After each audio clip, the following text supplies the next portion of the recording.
মেয়ের ভীষণ ইচ্ছে ছিল মেঘলা ওয়েদারে ঘুরতে যাবে। তো যেদিন বেরিয়েছি সেদিন আর মেঘলা ওয়েদার ছিল না। তো ওই দিনই ফার্স্ট রোদ্দুর উঠেছে, তো গরমটা সেরকম ছিল না। তো তখন ঠিক করা হলো যে কোন দিকটায় যাবে। তো বলল যে ঠিক আছে, আমি তাহলে শিলিগুড়ির দিকে যাব। তো বাবা বললো শিলিগুড়ির দিকে যাবি, তাহলে ঠিক আছে চল আমরা ইসের দিকটায় যাই, ওই দিকটা পাহাড় হয়ে একটু ঘুরে আসি। তো আমরা হচ্ছে কার্শিয়াংয়ে গিয়েছিলাম। কার্শিয়াং একদম হাফ রাস্তা পুরোটা যেতে পারি না, হাফ রাস্তা থেকে আমরা ব্যাক করে চলে এসেছি। কেন কি যদি স্টে করার ব্যাপার থাকতো তাহলে হয়তো যেতাম। তো আমরা এসে শিলিগুড়ি মলে যেহেতু ঢুকবে মেয়ে সিটি সেন্টারে, তো ওখান থেকে হাফ রাস্তায় ফটো টটো তুলে নিয়ে তারপরে আবার আমরা ওখান থেকে ব্যাক করেছি।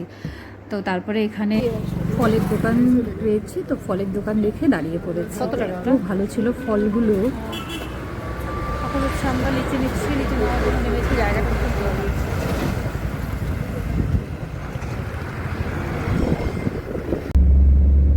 এটা পাহাড়ে যাওয়ার সময় ফলগুলো কিনেছি, আর যাওয়ার সময় পাহাড়টা এত সুন্দর লাগছিল দেখতে। মানে যতবারই যাই এদিকটায় এই জায়গাগুলোতে, যতবারই যাই না কেন জায়গাগুলোর আমি প্রেমে পড়ে যাই, এতটাই ভালো লাগে।